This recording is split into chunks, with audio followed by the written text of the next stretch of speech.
You're absolutely right.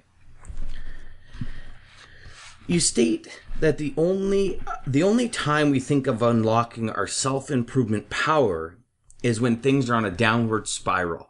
And you know what? When I got to this part in your book, this is a topic we love talking about because, you can go to prayer, you can go to personal development, you can go to what we like to call shelf help, which is all those great CDs and books on your shelf collecting dust until there's a catastrophic adversity in your life, or you feel like you're at the bottom of this pit and how are you going to get back out? You can't sleep, your stomach's just twisted in knots, and then all of a sudden you resort to prayer, and maybe you're speaking to whatever God you call God, or whatever spirit you call, oh, if you please do this, I'll never do this and this and this again, but I need it now. Almost as if Wayne Dyer says it perfectly when he says, you almost make it as if God's your cosmic bellboy. And, I want it now. And if I could have it yesterday, even greater. And I'm willing to give this, and this up. But, why do we tend to do this only when we're on a downward spiral? Instead of, like you said in an earlier video, taking some time out to clear your mind, to get away from the iPods, iPads, the emails, the television, everything, and really focus on spirit and being spiritual. Why do we tend to, as humans, only do this when we're in this massive spiral early? It's kind of that fight or flight synopsis where we believe that the best comes out of us when things are totally wrong. And that's a mindset that has to be adjusted. I remember I worked at the University of Phoenix for years, and I was meeting with a student about their grades. And she told me, well, I think that my professor is giving me too much time to get it done. I work best when I have to cram. And I told her that's because you've trained yourself to cram.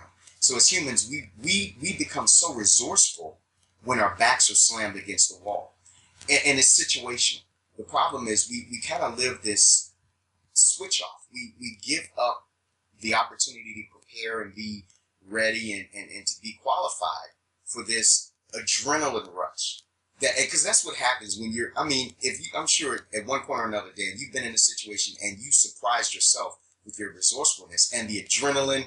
It was like bungee jumping. You were like, man, I came through in a pinch. Well, that's okay for emergencies. But when your emergencies are happening because you're not planning well, that's a problem. It's a mindset, and it's really procrastination that has to be addressed. We want to live in this perpetual state of development. Development is not something you want to do just when you're in trouble. You can't just run to the nearest conference and find out about business principles when your business is tanking. Those are things that you should be investing in the whole while. Our environment, our atmosphere is showing us what to do. Winter, things have died.